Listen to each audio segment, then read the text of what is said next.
السلام علیکم۔ آج ایک اور نئی کہانی کے ساتھ آپ کی خدمت میں حاضر ہیں۔ یہ کہانی ایک گناہ گار شخص کی ہے جو قبر میں ہر گناہ اور گناہ گار کا انجام دیکھتا ہے۔ یہ کہانی 6 قسطوں پر مبنی ہے۔ پہلی قسط آج ملاحظہ فرماتے ہیں تو سنتے ہیں اسی کی زبانی۔ اس دن اتوار کا دن تھا۔ میں کافی تھک چکا تھا۔ بچوں سے کھیل کود، پھر شام میں پکنک پر گیا۔ سارا دن مصروفیت کی وجہ سے تھک کر چور ہو چکا تھا۔ بچے اور بیوی باہر لان میں ٹی وی دیکھنے بیٹھ گئے۔ میں جلدی سے سونے چلا گیا۔ سوتے ہی مجھے اس دن عجیب سی نیند آ رہی تھی۔ جسم میں تھکاوٹ اور ہلنے کی جان نہیں تھی۔ آنکھیں نہ بند تھیں نہ کھل پا رہی تھیں۔ دماغ پر عجیب سا وزن محسوس ہو رہا تھا۔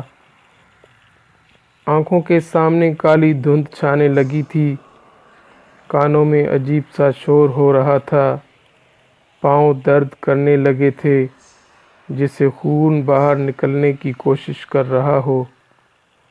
اتنے میں آنکھوں کے سامنے مکمل اندھیرا چھا گیا، جیسے آہستہ سے میرے جسم سے جان نکل رہی ہو۔ میری آنکھیں بند تھیں، پھر بھی مجھے وہ نظارے دکھائی دینے لگے تھے۔ نہ چاہتے بھی دماغ میں ماضی کے پچھلے کیے گناہ یاد آ رہے تھے، جیسے کوئی بھکاری بچہ مجھ سے بھیک مانگنے آیا اور میں نے اسے دھکا دے کر ہٹا دیا۔ لڑکیوں کی مجبوری کا فائدہ اٹھا کر ان سے کیے گناہ مجھے یاد آ رہے تھے، جیسے سارے گناہ میرے مووی کی طرح میرے سامنے چل رہے تھے۔ میں جاگنے کی کوشش کر رہا تھا، پر میرے جسم میں ذرا سی ہلنے کی طاقت نہ بچی تھی، جیسے ایک کھوکھلی لاش کسی نہر میں تیر رہی ہو۔ میرے کانوں میں اذان کی آواز گونج رہی تھی، اور اس دوران میرے ہنسنے اور بات چیت کی یاد، نماز پر جان بوجھ کر نہ جانا، ان سب یادوں سے ایک خوف طاری ہونے لگا تھا۔ پھر کچھ لمحوں بعد مجھے کالے لباس میں ایک شخص دکھائی دینے لگا اور مجھ سے کہنے لگا، میں ملک الموت ہوں، تمہارا وقت اس دنیا میں پورا ہو چکا ہے اور مجھے حکم ہوا ہے کہ تمہاری جان لے جاؤں۔ میں سن کر گھبرا گیا، روتے منت کرتے کہا، خدا کے لیے مجھے چھوڑ دو، میری ابھی مرنے کی عمر نہیں ہے۔ میرے چھوٹے چھوٹے بچے ہیں اور میں نے قبر کے لیے کوئی تیاری بھی نہیں کی ہے، اور میرے کوئی اچھے کام بھی نہیں ہیں۔ میں نے نمازیں بھی نہیں پڑھیں۔ خدا کے لیے مجھے آخری موقع دو تاکہ میں نماز پڑھوں، اچھے کام کروں، خدا کو راضی کروں تاکہ قبر کے عذاب سے بچ جاؤں۔ میری التجائیں سن کر وہ مجھ سے افسوس کرنے لگا اور کہنے لگا، اے ابن آدم، کیا تمہیں معلوم بھی تھا کہ موت کی کوئی عمر نہیں؟ تو تم نے یہ سب اچھے کام پہلے کیوں نہیں کیے؟ تم دنیا میں جس کام کے لیے آئے تھے وہ تم بھول گئے، اور جنہوں کے لیے تم نے دنیا میں کام کیا تو وہ آج تیرے سب کہاں ہیں؟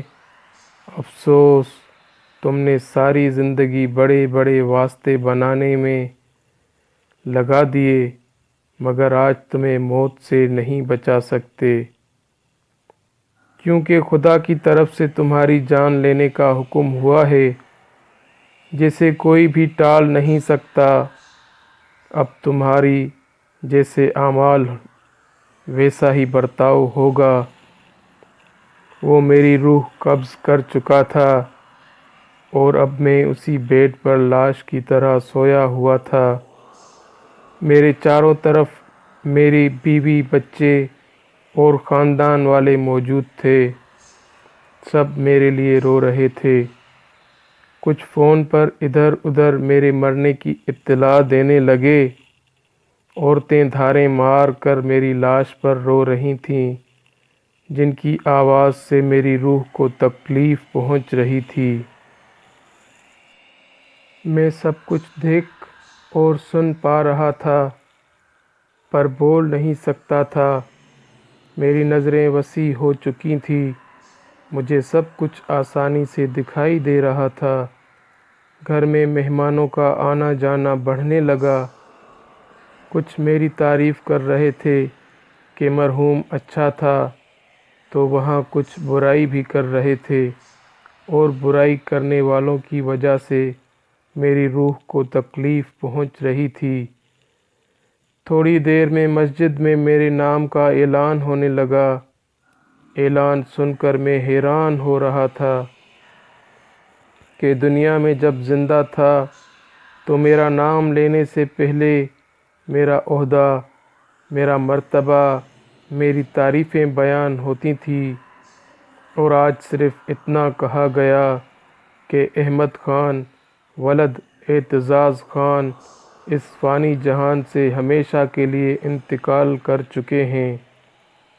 میری روح مکمل قبض ہو چکی تھی۔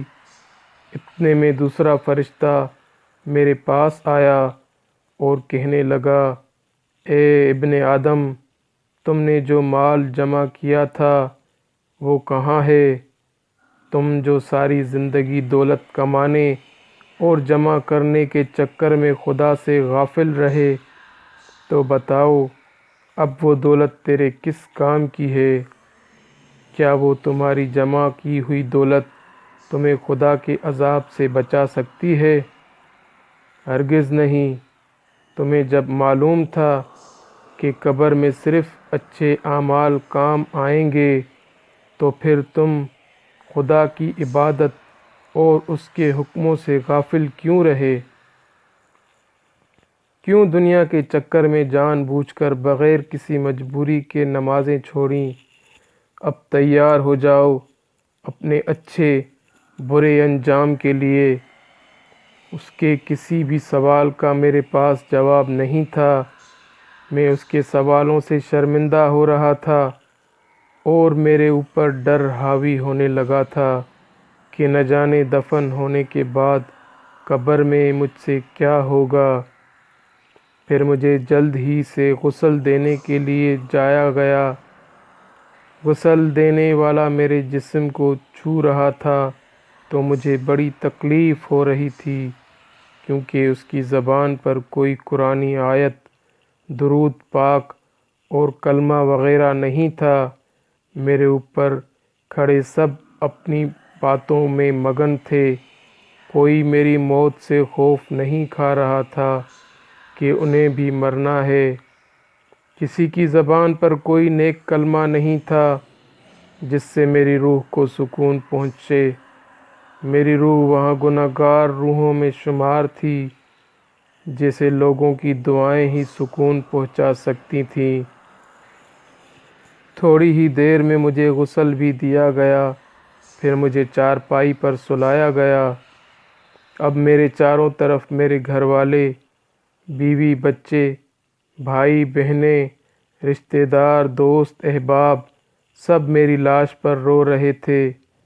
میرے دوست جنہوں نے مجھ سے وعدے کیے تھے کہ ہم ہر مشکل وقت میں تمہارے ساتھ رہیں گے، آج وہ بھی دور کھڑے اکیلے کونے میں رو کر خاموشی سے مجھے الوداع کر رہے تھے۔ پھر ایک شخص آ کر کہنے لگتا ہے، جنازہ اٹھانے کا وقت ہو چکا ہے، باہر سب انتظار میں ہیں۔